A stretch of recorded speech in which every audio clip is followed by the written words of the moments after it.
आजकल के टाइम पे फिटनेस कंटेंट हर जगह अवेलेबल है, पर क्वालिटी कंटेंट हर जगह अवेलेबल नहीं है। बंदे क्या बोलते हैं, भाई आप इतना ग्राम प्रोटीन खा लो, आप फैट कम कर दो अपनी डाइट से, कार्ब्स कम कर दो अपनी डाइट से, और बस आपकी बॉडी बन जाएगी। अब हम ऐसी की मिस्टेक्स के बारे में बात कर लेते हैं जो हर कोई करता है और शायद आप भी कर रहे हो। पहली है भाई, focus on your workout rather than fancy diet. भाई इस पॉइंट में मेरा ये मानना है कि जिस चीज़ पे आपका काबू है या फिर जो चीज़ आपके कंट्रोल में है, आप पहले उस पर ध्यान दो। वर्कआउट आपके कंट्रोल में है, डाइट खाना आपके कंट्रोल में है, पर डाइजेस्ट करना आपके कंट्रोल में नहीं है। अगर आप ज़्यादा क्वांटिटी में खाओगे या फिर ज़्यादा क्वांटिटी में प्रोटीन लोगे या फिर कुछ भी ऐसा खाओगे जो आप बचपन से नहीं खाते आ रहे हो, तो भाई बॉडी उसे फ्लश आउट कर देगी, बॉडी डाइजेस्ट नहीं करेगी। बॉडी को आदत नहीं है, हमारी इंडियन डाइट में इतना प्रोटीन नहीं होता, तो हमारी बॉडी को इतनी आदत नहीं है कि हमें 150 ग्राम प्रोटीन खाना है। हम अगर स्टार्टिंग में उसको 70 ग्राम, 100 ग्राम, 120 ग्राम प्रोटीन देंगे तो वो तब भी बिल्ड करेगी। बॉडी आपको ये नहीं बोलेगी कि आप 150 ग्राम प्रोटीन खाओगे मैं तभी बिल्ड करूंगी अपने आप को। सो भाई मेरा इसमें ये मानना है कि आपको सबसे पहले अपने वर्कआउट पे ध्यान देना है। आपको भाई तगड़ा वर्कआउट करना है, इंटेंस वर्कआउट करना चाहिए ताकि मसल ब्रेक डाउन हो, और उस मसल ब्रेक डाउन के बाद तभी तो बॉडी रिपेयर करेगी उसको। और अगर आप उसको 70 ग्राम प्रोटीन या 100 ग्राम प्रोटीन दोगे तब भी वो रिपेयर कर लेगी, क्योंकि आपके पास मसल मास ही नहीं है उतना। ये जो कॉन्सेप्ट है ना 150 ग्राम प्रोटीन खाने का, 200 ग्राम प्रोटीन खाने का, वो उन लोगों का कॉन्सेप्ट है जो बॉडी बिल्डर्स है, जिनको 2 साल 3 साल 4 साल हो चुके हैं। पर आप अभी बिगिनर हो या फिर आप अभी इंटरमीडिएट हो, आपको भी 1 साल हुए हैं, आपको सिर्फ अभी 2 साल हुए हैं, तो अगर आप कम क्वांटिटी में प्रोटीन खाओगे तब भी आपकी बॉडी बिल्ड करेगी। और ऐसा नहीं है बॉडी कम बिल्ड करेगी, बॉडी की रिक्वायरमेंट के हिसाब से बिल्ड करेगी। अब जितना इंटेंस वर्कआउट करोगे उस हिसाब से बॉडी वही बिल्ड करती है अपने आप को। अब मैं ये नहीं कह रहा कि आप एक ही दिन में सारा वर्कआउट कर लो और सोचो कि भाई मैं 1 महीने में शिवम बन जाऊंगा या फिर 1 महीने में मेरी अच्छी बॉडी बन जाएगी। बॉडी को टाइम देना पड़ेगा। जो आजकल के टाइम पे बंदे एक एक साल में 2-2 साल में बॉडी बना ले रहे हैं सप्लीमेंट्स का यूज़ करके या फिर प्रोटीन का यूज़ करके, उनकी बॉडी लंबे टाइम तक नहीं टिकने वाली। पर उन्हें ये नहीं पता वो हमेशा इतनी क्वांटिटी का प्रोटीन खा पाएंगे। क्या पता कल को आपकी जॉब लग गई और आपका हैवी स्केड्यूल बन गया जिसमें आप अपनी डाइट फॉलो नहीं कर पा रहे, तो आपकी बॉडी तो बिल्कुल ड्रेन हो जाएगी, एकदम ख़त्म ही हो जाएगी। तो मेरा ये सजेशन है कि भाई आप ऐसा डाइट प्लान बनाओ जो आपकी लाइफस्टाइल के हिसाब से मैच करता हो, जो आप लॉन्गर ड्यूरेशन के लिए फॉलो कर पाओ। आप अपनी इंडियन डाइट खाओ, अभी उसमें छोटे छोटे चेंजेस करते रहो, जैसे कि आप उसमें एग्स ऐड कर सकते हो, उसमें ग्रीन वेजिटेबल ऐड कर सकते हो, सोयाबीन ऐड कर सकते हो, सीड्स ऐड कर सकते हो, और ये लेग्यूम्स यानी कि लोबिया, राजमा, ये सब ऐड कर सकते हो, स्प्राउट्स ऐड कर सकते हो। ये सब जो मैंने चीज़ें बताई हैं आपको, लाइक लेग्यूम्स एंड मिलेट्स और सीड्स, ये सब चीज़ें मुझे पहले नहीं पता थी। ये सब चीज़ें मैंने खुद फाइंड आउट करी है, मैंने खुद रिसर्च करी है। आजकल के टाइम पे जो मेन दिक्कत मेरे को लगती है वो है नॉलेज की।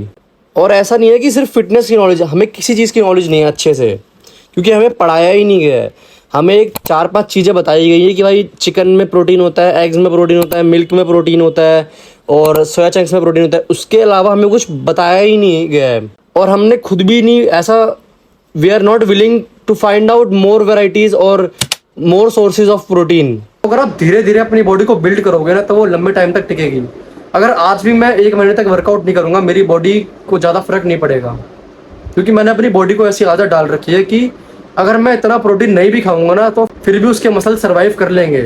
पर जो आजकल के टाइम लोग कर रहे हैं ना कि इतना ज़्यादा प्रोटीन खा रहे हैं, तो बॉडी को वो आदत डाल रहे हैं, और अगर कल को वो इतना प्रोटीन नहीं खा पाएंगे तो उनकी बॉडी एकदम से ड्रेन हो जाएगी, और फिर वो कंप्लेंट करते हैं, फिर वो बोलते हैं कि भाई ये सब बेकार है, ये सब बेकार है। वो इसका तो इस्तेमाल करते ही नहीं, वो बस 4 लोगों ने क्या बोल दिया, 4 फिटनेस इन्फ्लुएंसर्स ने क्या बोल दिया उनकी सुनते हैं।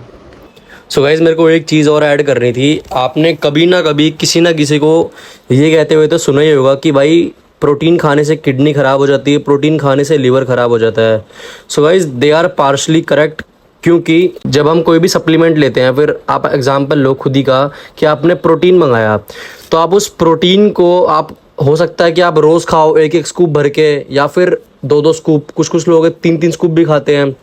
तो उससे क्या होता है, हम इंडियंस को इतना प्रोटीन खाने की आदत नहीं है, वो प्रोटीन हमारी बॉडी डाइजेस्ट नहीं कर पाती, तो वो इफ़ेक्ट करता है, वो लोड करता है हमारे लिवर्स के ऊपर, हमारे किडनी के ऊपर। तो वो उस पाउडर की गलती नहीं है, उस सप्लीमेंट की गलती नहीं है, वो हमारी गलती है कि हम उसको एक रिक्वायर्ड अमाउंट में नहीं ले रहे हैं। हम बस स्वाद के चक्कर में या फिर जो हमारा एक गोल है कि हमें बॉडी बनानी है, बॉडी बनानी है, बॉडी बनानी है, उसके पीछे हम इतना पागल हो गए हैं कि हम अपनी जो इंटरनली बॉडी है उसके बारे में बिल्कुल भी नहीं सोच रहे हैं। जो एक्सटर्नल बॉडी ताकि हमारी बन जाए, एक्सटर्नली हमारे मसल्स दिखने लग जाए, थोड़े हम सुंदर दिखने लग जाएं, उस चक्कर में लोग क्या करते हैं, उस प्रोटीन पाउडर को एक्सेस अमाउंट में लेते हैं और वो हमारी बॉडी डाइजेस्ट नहीं कर पाती और इन दी एंड फिर हमें बहुत सी दिक्कतें होती हैं, पेट में भी दिक्कतें होती हैं। आप चाहे सर्च कर सकते हो ऑनलाइन, आपको काफ़ी दिख जाएगी और मैं कुछ चीज़ें मैं आपको स्क्रीनशॉट भी दिखा दूंगा। और जैसे डाइजेशन इश्यूज होते हैं और लीवर पे लोड पड़ता है, किडनी पे लोड पड़ता है, और ये सब उन पाउडर्स की गलती नहीं है, ये गलती इसीलिए है क्योंकि हम उसको ज़्यादा क्वांटिटी में खा रहे हैं। दूसरे है भाई avoid sugar and packaged food. ये तो भाई आप सभी को पता ही होगा। शुगर को अवॉइड करने का बेस्ट तरीका है आप फ्रूट्स खाओ। गर्मी के टाइम पे आप आम खा सकते हो, वाटरमेलन खा सकते हो, खरबूजा खा सकते हो। आप ऐसे ऐसे फ्रूट्स खाओ जो मीठे हो। और पैकेज फूड को तो भाई एकदम कट ऑफ कर दो, वो तो भाई खाओ ही मत, क्योंकि वो प्रोसेस्ड होते हैं, वो ऑयली होते हैं। अगर भाई कोई फूड फ्रेश नहीं है ना तो उसमें कोई अच्छी खासी न्यूट्रिशन वैल्यू भी नहीं है। वो बस आप ना अपना पेट भरने के लिए कुछ ना कुछ खा रहे हो, एक ऐसा फ्यूल डाल रहे हो अपनी बॉडी में जो बस आपकी बॉडी को चलाएगा, आपकी बॉडी को बिल्ड नहीं करेगा। भाई तीसरा पॉइंट है एलिमिनेटिंग कार्ब्स एंड फैट्स। बंदे क्या करते हैं भाई, कार्ब्स को और फैट्स को बिल्कुल ही हटा देते हैं अपने डाइट में। भाई कार्ब्स क्या करते हैं, हमें एनर्जी देते हैं। अगर हम कार्ब्स ही हटा देंगे हमारी बॉडी से तो हमें पूरे दिन भाई आलस आता रहेगा, या फिर अगर हम ज़्यादा कार्ब्स खा लेंगे फिर हमें तब भी आलस आएगा। तो इसका यही सॉल्यूशन है कि आप डाइट को स्केड्यूल करें। हम अपना डाइट प्लान बनाए और नहीं आता बनाना तो आप मेरे से पूछ सकते हो। और मैं ये नहीं कह रहा आप मेरे से ही पूछो, आप खुद भी फाइंड कर सकते हो, क्योंकि मेरे से ज़्यादा आप अपने आप को जानते हो। आप जानते हो कि आप किस टाइम पे फ्री रहते हो, आपके घर में क्या क्या खाना अवेलेबल रहता है, क्या चीज़ आप खा सकते हो लॉन्गर टाइम के लिए। और फैट्स तो भाई जो प्रोसेस्ड फैट्स होते हैं, जो सैचुरेटेड फैट्स होते हैं वो एकदम कट ऑफ करने, पर जो गुड फैट्स होते हैं कट ऑफ नहीं करने, क्योंकि भाई हमारा जो टेस्टोस्टेरोन होता है वो फैट से ही बनता है। और अगर हम फैट्स ही कट ऑफ कर देंगे तो टेस्टोस्टेरोन की प्रोडक्शन कम हो जाएगी। मैं ये नहीं कह रहा बंद हो जाएगी, पर कम हो जाएगी। वो गुड फैट्स कहाँ से मिल सकते हैं, जितने भी ड्राई फ्रूट्स हैं, जितने भी सीड्स हैं। अगर आपको ओमेगा 3 पूरा करना है तो आप भाई वॉलनट खाओ। एक वॉलनट में 250 mg ओमेगा होता है, और अगर आप दिन के 4 वॉलनट भी खाओगे तो आपके 1000 mg पूरा हो जाएगा, जो हमारे डेली रिक्वायरमेंट को पूरा करता है। वेजिटेरियंस के दिमाग में एक होता है कि ओमेगा 3 पूरा करना है तो हम कहाँ से पूरा कर सकते हैं, तो भाई उनके लिए वॉलनट्स है बेस्ट चॉइस। उनके लिए सीड्स है। सीड्स कोई एक नहीं, आपको सारे सीड्स लेने हैं, जैसे कि पंपकिन सीड लेने हैं, सब्जा सीड्स लेने हैं, फ्लैक्स सीड्स लेने हैं और हेम्प सीड्स लेने हैं। इन सबको मिक्स करना है और इन सबको भिगोने रख देना। अगले दिन थोड़ी क्वांटिटी में इन्हें स्मूदी में डालना है, फिर शेक में डालना है और पी लेना है, और थोड़ा थोड़ा करके सिप सिप करके पीना है। सो भाई आपको कार्ब्स और फैट्स एकदम से अपनी डाइट में से कट ऑफ नहीं करने, आपको थोड़ा थोड़ा कार्ब्स खाना है अपनी रिक्वायरमेंट के हिसाब से। मैं ये नहीं कह रहा पूरे दिन चावल खाते रहो या फिर दाल खाते रहो या फिर आप रोटी खाते रहो। आप थोड़ा थोड़ा खाओ, अपनी रिक्वायरमेंट के हिसाब से खाओ। और फैट्स आपको गुड फैट्स खाने हैं, मैंने आपको बताया वॉलनट्स खाओ और सीड्स खाओ। चौथा पॉइंट है don't go too hard on calories.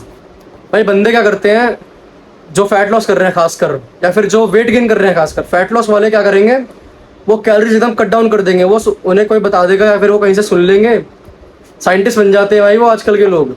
वो खुद से रिसर्च करने लग जाते हैं और देख लेते हैं कि हमें 1800 कैलोरीज खानी है, हमें 1500 कैलोरीज खानी है, उससे ज़्यादा हमें कैलोरीज नहीं खानी।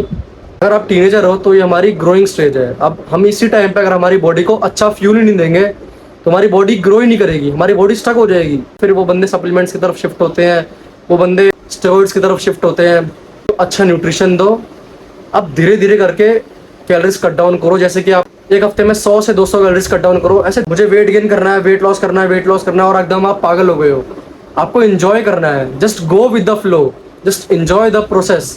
आपको मज़ा आना चाहिए, आपको सरदर्दी नहीं होनी चाहिए, और आपको मज़ा आएगा तभी आप लॉन्गर टाइम के लिए उसको फॉलो कर पाओगे। तब वेट गेनर्स के लिए भी यही है, वो एकदम से ज़्यादा कैलोरीज खाने लग जाते हैं, मास गेनर्स का यूज़ करने लग जाते हैं, या फिर मैंने जो वीडियो की स्टार्टिंग में बोला था स्मूदीज, ज़्यादा क्वांटिटी में स्मूदीज पीने लग जाते हैं, शेक्स पीने लग जाते हैं।